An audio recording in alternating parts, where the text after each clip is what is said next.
It didn't start with the drawer. It started with a smell. That was the moment my stomach turned.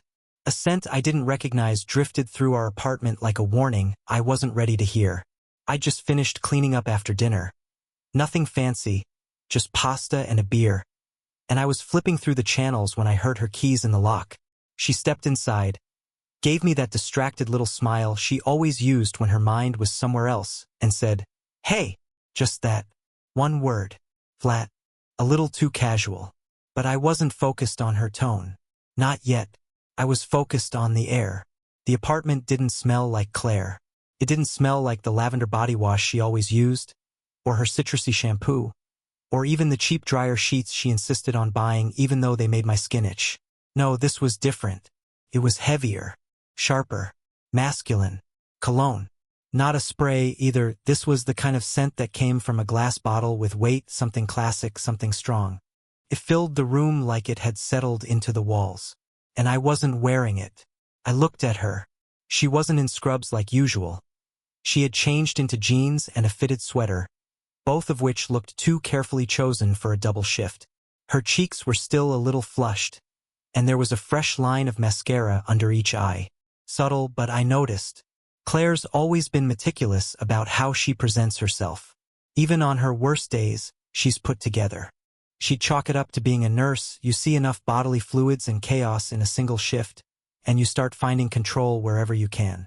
Hair, nails, outfit, routine. But this wasn't control. This was curated. The wedding ring was the next thing I noticed. Or rather, didn't. Her left hand was bare. No tan line. No ring. Just skin. Long night? I asked, keeping my voice light. I tried not to let my eyes linger on her hand, but I think she caught the flicker. "Yeah," she said, dropping her keys into the dish by the door and walking toward the kitchen. It was brutal. We had a code blue that lasted forever, and then I got stuck charting because Jenna's still new and doesn't know what she's doing. She opened the fridge like nothing was wrong, like there wasn't a literal fog of another man's scent hovering around us. She pulled out a can of sparkling water, something she only drank when she was trying to reset after indulging. Her cheat days, she called them. 1 glass of wine, maybe some fries, then back to healthy. But she hadn't had wine. The corkscrew was still in the drawer. No glasses in the sink. "What's that smell?" I asked, watching her. She paused, turned slightly, and sniffed the air like she hadn't noticed. "Smell?" "Yeah," I said. "You smell like cologne. Not yours. Not mine." Her eyes flicked up to meet mine, just for a second. That was it, the moment. A flash of something. Panic? Calculation? Couldn't tell. Then, just as quickly, she smiled. "Oh my God!" She laughed, waving it off. "You're right. That must be from this guy who came into the ER tonight. He was completely soaked in whatever this was, like, bathed in it." We were all coughing in the nurse's station. I nodded, slowly. "Weird, right?" she said, opening the can. "He was like, drenched in the stuff. You know how sometimes those older guys overdo it? Like one of those." "Yeah," I said. "I know the type." She walked past me and sat on the arm of the couch, sipping her drink, eyes on the muted TV screen. But she wasn't watching. She never watched reruns of game shows. That's what I had on. Some rerun of Family Feud. Claire hated game shows. "So where's your ring?" I asked. Came out more bluntly than I meant it to. She looked down at her hand like she was just now noticing it. "Oh, I must have left it at work." My fingers were swelling again. "Remember? I told you they've been acting up since the weather changed. I probably took it off to put on gloves and forgot to put it back." That part didn't sit right. Claire was obsessive about her ring. She cleaned it every Sunday like a ritual. She never took it off. Not for sleep, not for work, not even when she showered, unless she was doing something with bleach or something surgical. And even then, she'd put it right back on. "You think it's still at the hospital?" I asked. She shrugged. "Probably. I'll check tomorrow when I go in." I nodded again. I didn't believe her. Not because the story was too outlandish. It was plausible, technically, but because of the way she said it, quick, practiced, a little too casual, like she'd rehearsed it in the car before walking in. She was calm, measured, but she hadn't expected the cologne to linger. That was the one thing she couldn't scrub. "I'm surprised you didn't call," I said. "You're usually good about letting me know when you're running late." She yawned and rubbed her forehead. "Yeah, sorry. I just wanted to get home. Today was exhausting." I waited. She didn't elaborate. "All right," I said. "You want something to eat? I made pasta." She shook her head. "No. I grabbed something with the girls after work. That was new. She never ate after late shifts. Said it kept her up all night. And she hadn't mentioned meeting anyone." Still, I smiled and said, "Cool." She stood up, walked over, and leaned down to kiss my forehead. Her lips were soft, familiar, and for a second I wanted to believe her. I wanted to write it off as stress. A weird shift, a smelly patient, a forgotten ring, a quick bite with coworkers. People forget things. People make mistakes. But then I saw her purse, half open on the kitchen stool. Inside, peeking out like a red flag I wasn't supposed to see, was a crumpled receipt. I glanced at it. Bar name, different part of town. Not near her hospital. Not near anything she'd mentioned. No mention of Jenna. No mention of coworkers. No mention of anything she had just said. She caught me looking and followed my gaze, then snatched the bag quickly and zipped it closed. "What's wrong?" she asked, eyebrows raised. "Nothing," I said, pulling my eyes back to the TV. There was a beat of silence. "You okay?" she asked. I nodded. "Yeah." She exhaled slowly. "You seem tense." "I'm fine," I lied. She stepped closer, slid her hand along my arm, and leaned in again. "Don't overthink things, okay? I know you do that. I don't need much, babe. Just you. That's always been enough." I didn't respond. I didn't trust myself to, because the truth is, in that moment, I wanted her to be telling the truth more than I wanted to know the truth. I wasn't ready for what I suspected. I wasn't ready to admit that something might be slipping, that she might be slipping. So I smiled back, said I was probably just tired, and that was how it started. Not with a confrontation, not with a discovery, not even with anger. It started with a smell, a missing ring, a receipt, and a story that felt like it had already been told to someone else. And I chose to believe it because belief was easier than grief. Looking back now, it's strange what the mind chooses to ignore. It doesn't matter how smart you are, or how much you trust your instincts. When you love someone, your brain becomes an accomplice in the cover-up. It helps you rearrange facts into a version of reality that hurts less. That's what I was doing. For months, maybe longer. But once that night happened, the smell, the missing ring, the receipt, I couldn't stop noticing things. It started like a slow bleed. One detail at a time, seemingly innocent, but once they started piling up, they formed a picture I couldn't unsee. Claire's girls' nights became more frequent. Weekly, then sometimes twice in the same week. Always on the days I worked late. Always on the nights she knew I'd be wiped out when I got home. I'd ask who she was going with. Just small talk, not accusations. And she'd shrug and say, "The usual crew." Or, "You wouldn't know them." No names. No real answers. First, I chalked it up to burnout. She worked in a high-stress environment. Maybe she really did just need time with her friends. But even that excuse started to crack. Her phone was always on silent now. Face down. Locked. And not just casually locked. Locked like Fort Knox. One day, I picked it up to hand it to her while it was ringing, and the screen read, "No caller ID." I remember holding it out to her and watching her face. She didn't take it right away.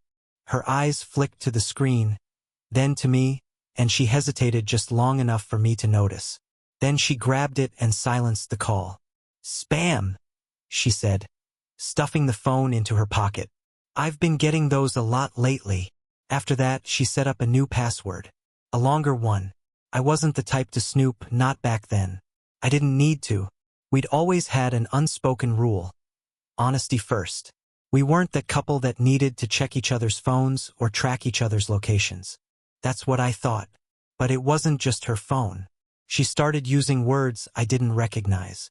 Not slang or anything like that, therapy terms. Emotional labor, boundaries, space to breathe. Phrases that sounded pulled from a book or a podcast. First, I admired it. I thought she was trying to grow, to become more self-aware. I even started reading up on some of it myself, thinking maybe we could grow together. But Claire wasn't growing with me. She was growing away from me. She started insisting on more personal space. Her tone changed whenever I tried to check in. If I asked her how she was doing, she'd sigh and say, "I'm not a project, okay? I don't need to be fixed." That one stung. I never tried to fix her. I just wanted to understand her. But she was building walls faster than I could reach over them. Then came the drawer. It was a simple desk drawer in the hallway, a place we used to throw random stuff. Stamps, receipts, loose change. I rarely touched it. But one day, while looking for spare keys, I noticed it had been taped shut from the inside. Not broken. Taped, as in intentionally sealed. I asked her about it casually. "Hey, what's up with that drawer?" She didn't look up from her laptop. "Oh, that? I think something got stuck inside. Probably a pen or something jammed the track. I'll get it later." But she never did. Weeks went by. The drawer remained sealed. She started keeping her planner with her at all times.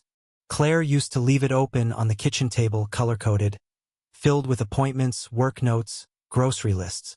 Now, it was always zipped up in her bag, and she never left the bag unattended. Not even when she showered. Then there were the sleepovers. She called them nights with the girls. Supposedly at Sophie's place, or sometimes a friend from work, whose name conveniently changed each time I asked. First, I trusted her. She'd always been social, and I never wanted to be the guy who policed her freedom. But when I asked once if I could drop her off, just trying to be nice, she looked at me like I'd suggested showing up to her gynecologist appointment. "No, that's weird," she said. "It's girls only. I'm not 15. I don't need a ride." Okay, fair. But the reaction felt too defensive. And she was always returning in the morning. Not too early, not too late. Just right around when I'd be making breakfast or heading out for errands. Like clockwork. Her affection started to run on a schedule, too. She'd get clingy, super affectionate, almost out of nowhere, about once a month. It was always just after one of her nights out. I'd wake up to breakfast in bed or find her curled up against me on the couch, whispering things like, "You're such a good husband." Or, "I don't say it enough, but I love you." Should have felt good. It used to. But now it felt strategic. Like someone flipping a switch after neglecting a houseplant for weeks. Just enough water to keep it from dying. The rest of the time, she was distant. Distant in the way where she was technically present, but not with me. She'd scroll through her phone while we ate dinner. Pretend to be asleep when I got into bed. Claim exhaustion when I tried to talk. Say she didn't need much right now when I asked what she wanted to do over the weekend. It was always the same phrase. "I don't need much." She said that like it made her virtuous. Like her not needing anything from me was some kind of kindness. But it didn't feel like kindness. Felt like detachment. Like she was slowly pruning me out of her life, one excuse at a time. And then I remembered something I'd forgotten. Something that should have stood out earlier, but didn't. Back in January, I found a receipt from a hotel near the airport. I assumed it was mine, maybe from a business trip. I travel sometimes, but not often. I tossed it, didn't think twice. But now I remembered the name of the hotel.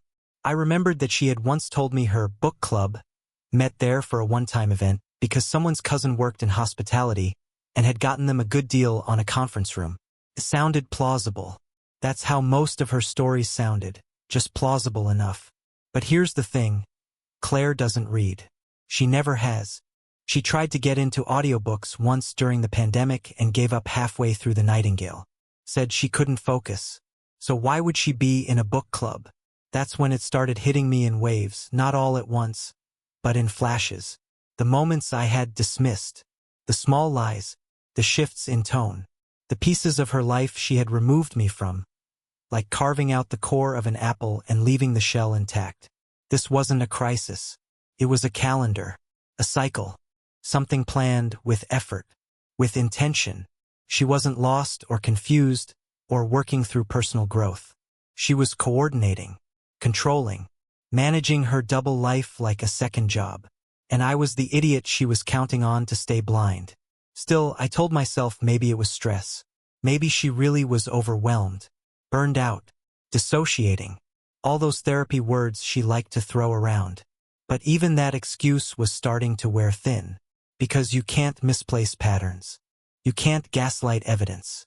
Eventually, things don't stop adding up. They just add up louder. And at some point, you have to stop doing the math and face the sum. I didn't confront her when I found it. That's the part people don't understand. They think discovery comes with shouting or shaking hands or some kind of dramatic collapse. It doesn't. Not always. Sometimes it comes quietly, like your body already knows what your mind is about to accept. The drawer was taped from the inside, not jammed like she said. I figured that out one afternoon when she left in a hurry, rushing out the door with her bag half-zipped and her phone already in her hand. She forgot to lock the desk. That was new. She'd been careful lately. Too careful. I stood there for a long time, staring at that drawer. I told myself I was looking for the spare keys. I told myself this was practical, not suspicious. But my pulse gave me away. It was already racing. The tape peeled back easily. No resistance. Like it had been opened and resealed more than once. Inside wasn't chaos. It wasn't emotional. It was organized.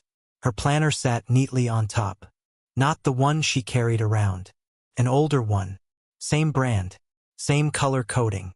Same handwriting I'd seen for years on grocery lists and birthday reminders. Only this one wasn't about errands or work shifts.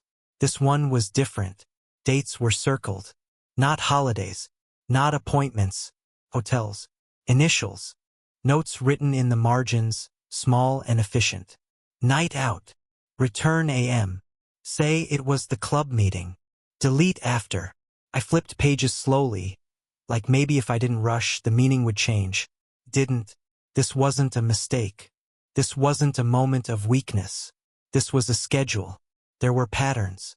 Every few weeks, sometimes closer together. Same locations repeating. Same rhythm. I could practically see how it fit around my life, around my work hours, my routines, my blind spots. She hadn't just hidden it. She'd built it to coexist with me. My hands were steady. That scared me more than panic would have. Under the planner was a folded envelope with bank statements. Not ours. A different account. Transfers labeled vaguely. Travel. Reimbursement. Gift. The amounts weren't random. They were consistent. Enough to cover hotels, dinners, flights. Enough to make things easy. That's when I understood something else I'd gotten wrong. The man I'd suspected, the one from her stories, the coworker, the decoy, he wasn't the real one. He was noise, a distraction, someone she could mention casually so I'd stop digging. The real one was funding it. I found the emails next. A hidden folder, buried deep, titled with something meaningless. Inside were confirmations, bookings, itineraries. His name appeared again and again. Someone older. Someone established. Someone who didn't need to sneak around as much because he was buying discretion. There was no romance in those emails. No poetry. No longing. Just logistics. Times. Rooms. Expectations. It was transactional, clean, efficient. She wasn't in love. She was comfortable. I sat on the floor for a long time after that. Not crying. Not shaking. Just recalibrating. Every argument. Every cold night. Every moment she told me she didn't need much. It all rearranged itself into something coherent. I hadn't been failing as a husband. I'd been inconvenient. That realization didn't hurt the way I expected. Clarified things. It stripped away the last excuse I'd been holding on to, that maybe this was fixable, that maybe she was lost and needed saving. She didn't need saving. She needed control. I put everything back exactly the way I found it. The tape. The drawer. The illusion. When she came home that night, I kissed her cheek, asked about her day, and listened to her talk about nothing. She smiled, relaxed, She thought she still had me. That was the moment I stopped trying. Not because I was weak, but because I finally knew the truth. And once you see the structure behind the lie, you can't pretend it's an accident anymore. I didn't leave. Not at first. That surprises people when I tell them. They ask why I didn't confront her, why I didn't blow up, why I didn't pack a bag and walk. But the truth is, I wasn't interested in theatrics. She had already built her story so well, down to the backup lies and the emotional decoys. Anything I said would have just given her another scene to twist into a justification. So instead of leaving, I stopped participating. I faded. Quietly.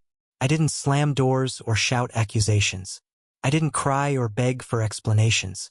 I just let go. The way you stop watering a plant you already know is dead, even if it still has a few green leaves. I let the silence stretch a little longer between us. I let her texts go unanswered when I was busy. I stopped asking where she was going, who she was seeing, what time she'd be back. I stopped caring out loud, anyway. The shift was subtle at first. She didn't notice it right away. But people like Claire, people who need control, feel absence faster than presence. They're calibrated to attention. Even resistance is fuel. But when you give them nothing, when you stop reacting, they lose their anchor. And that's when they start to panic. The first sign was the way she started checking in more. Where are you? You didn't answer my text. Are you mad at me? I wasn't mad. Not visibly. That was the point. I was just done playing her game. I started spending more time outside the house. Not to escape, but to create space. I went back to the gym. Picked up old hobbies. Took long drives with no destination. Sat in coffee shops I used to visit before we were married, headphones in, eyes on nothing. And it wasn't some grand transformation. I didn't suddenly become a new man. I just remembered who I was before I started trying so hard to be her definition of a good husband. Funny thing about distance, it gives you vision. I started to see all the ways I'd bent myself to make her comfortable. How I'd slowly pulled away from friends because she never liked too many social obligations. How I stopped planning weekend trips unless she brought it up. How I always checked with her before committing to anything, even small things, just in case she needed me to be available. She used to praise that, said I was so thoughtful. What she meant was, I was predictable. She could plan around me. But once I stopped being so available, once I removed myself from the equation she'd been managing so carefully, the cracks started to show. One night, she came home earlier than expected. I was sitting on the couch reading, lights low, TV off. She stood in the doorway for a long moment, like she didn't recognize the scene. You didn't go out? I shrugged. Wasn't in the mood. Oh, she said. I figured you'd be at the gym or something. I nodded, didn't look up from my book. Went earlier. Silence. Then, cautiously, want to watch something? I turned a page. Not really. She stood there for another beat, then walked into the kitchen and opened the fridge. 5 minutes later, she asked if I was hungry. I told her I already ate. And that was the first time in weeks she didn't tell me about her night. No story. No fake friend. No need to explain anything. Because for the first time, she wasn't sure if I was buying it anymore. She started acting sweeter after that. More present. Smiling too much. Offering affection in strange, sudden bursts. I recognized it for what it was: maintenance. Damage control. Not love. Not regret. Control slipping. I could feel her reaching for it. One night, she climbed into bed and curled up beside me like she hadn't done in months. I let her. I didn't turn away, but I didn't lean into it either. I let her hold me without holding her back. She whispered, "You're quiet lately." "Just tired," I said. "You're not upset with me?" I looked up at the ceiling. No, that was true. I wasn't upset. I was beyond it. She waited, probably hoping I'd say something else. Something soft. Something that would open the door for her to step back into the role of the caring wife. But I didn't, and that silence unnerved her more than any fight ever could have. The next day she made pancakes. From scratch. Claire hates cooking. But there she was at 7:30 a.m., humming in the kitchen like we were newlyweds. I walked in, saw the mess, the flour on the counter, the artificial warmth in her eyes, and something clicked. She was scared. Not scared of losing me. Scared of losing her grip. She had said she didn't need much. I used to believe that meant she was low maintenance, self-sufficient, chill. But now I saw it clearly. She didn't need love. She needed leverage. And when I stopped giving her my reactions, my effort, my energy, she had nothing to grip onto. That's when she started to spiral. Her tone changed again. Sweet became sharp. Affection became suspicion. She started asking questions with bite behind them. Where were you last night? You didn't tell me you were seeing friends. Why didn't you text me back? I gave her vague answers. Out. Just catching up. Didn't see it. She didn't like that. She was used to being the one who got to withhold. The one who set the pace. Now the rhythm was off. She couldn't dance to a beat she didn't control. She started testing boundaries, pushing little buttons, leaving her phone face up again, making offhand comments about funny things a coworker said. I recognized the bait, the hooks wrapped in casual tones. I didn't bite. And when she realized I wasn't going to chase her anymore, that I wasn't trying to salvage something she had already burned, she panicked. She stayed home more, hovered, sat near me but didn't talk, watched me waiting for cues, but I had none to give. She kept trying to rewind the dynamic, play the role again, but the lines didn't land anymore. The script was worn out. One night she finally snapped. You're different, she said, standing in the hallway like she was addressing a stranger. You're cold. I looked up from the sink. I'm calm. No, you're not. You're distant. I'm matching your energy. That hit harder than I expected. Her face dropped, like I'd handed her a mirror and she didn't like the reflection. She took a step closer. So what? You're punishing me now? Giving me the silent treatment? No, I said, wiping my hands. I'm giving you what you asked for. You said you didn't need much. I'm showing you what nothing feels like. She stared at me. No comeback. No fake laugh. Just silence. Because deep down, I think she knew. I had stopped chasing. Stopped performing. Stopped being the version of myself that bent around her needs. I didn't leave right away, but I had already left in the ways that mattered. Emotionally, mentally, quietly, and the silence? It was louder than any goodbye. I didn't need revenge. I needed clarity. She had taken something from me, and it wasn't love. It wasn't trust. It was certainty.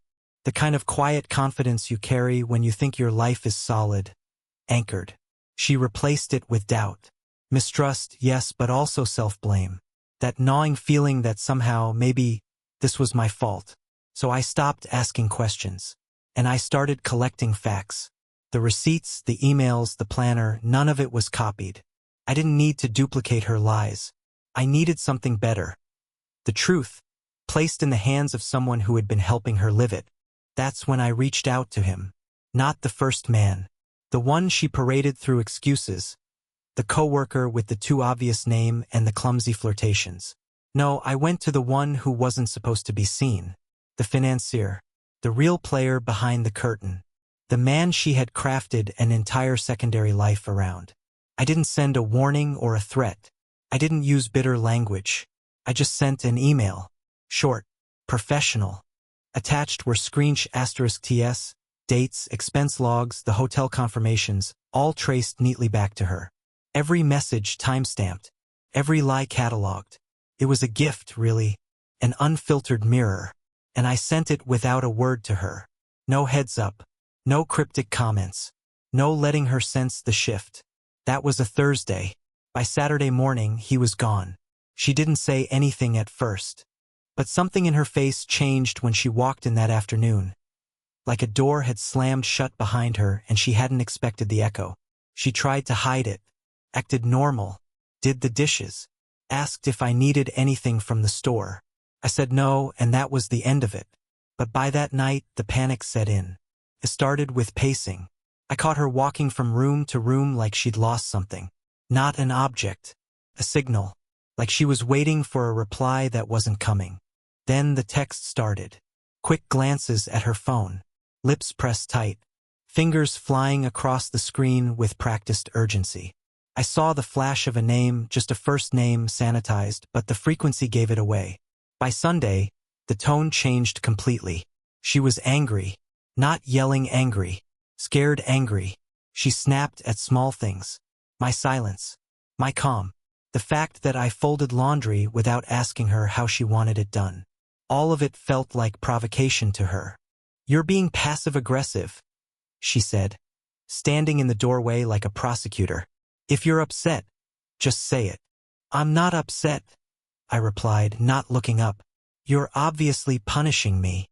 "No," I said, folding a shirt. "You're punishing yourself. I'm just not stopping you." That's when the game collapsed.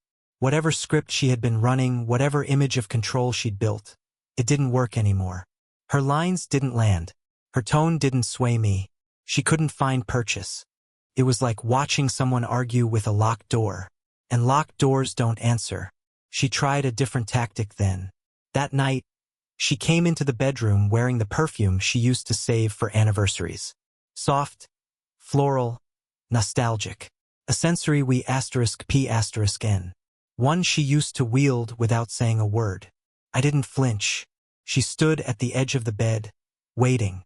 I looked at her, then back at my book. "You know I'm trying," she said, softer now. "You know I'm still here. Physically," I said. "What does that mean?" "You left a long time ago. I just stopped pretending to chase you."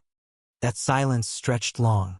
When she finally lay down beside me, I could feel her chest rising too fast. The way it does when someone's trying not to cry but failing. But I didn't reach for her. I didn't soothe her. I didn't know her that anymore. Monday morning, she didn't go to work. She sat at the table, staring at her phone like it might apologize. I walked past her to pour coffee, and she didn't look up. That's when I knew it was over. Not the marriage. That had ended weeks ago. No, the game was over. The one where she ran two lives side by side. The one where she scheduled affection like a meeting. The one where she drip-fed me just enough closeness to keep me confused. I had burned the bridge without setting a fire. And the other man, the one she thought was her safety net, had cut the rope without warning. She never mentioned him again. That's how I knew the email reached him. Not because she confessed. Not because I saw a reaction. But because of the absence. The vacuum. She didn't talk about him. She didn't cry about him. She just shut down. Control lost. Power inverted. I could feel her recalculating. Every hour that passed. Every day I remained calm and unavailable. It shook her. She tried new tones. New tactics. But all of them sounded hollow now. The words didn't match the face. The timing didn't match the truth. And without control, without the upper hand, she had no identity to fall back on. On Wednesday, she left the apartment in a rush. Didn't say where she was going. Didn't come back until after midnight. I didn't ask. She stood in the doorway like she expected a scene. I gave her nothing. That's when she broke. "I don't understand you anymore," she said, voice cracking. "I'm trying to make this work, and you're just checked out." "I stopped trying when I realized you didn't want me," I said. "You wanted control." Her mouth opened, but nothing came out. I stood there, mug in hand, calm, centered. For the first time in months, I didn't feel like I had to prove anything. Not my love. Not my patience. Not my suspicion. I wasn't reacting anymore. I was just watching. And it terrified her. Because manipulation only works when the other person doesn't know it's happening. When everyone sees the same truth, manipulation becomes noise. And she had nothing left to say. The silence swallowed us both. But only I found peace in it. The divorce was quiet. No scenes, no shouting, just signatures and silence. She didn't fight it. Maybe because she knew. I moved out before she did. Found a smaller place across town. Cleaner.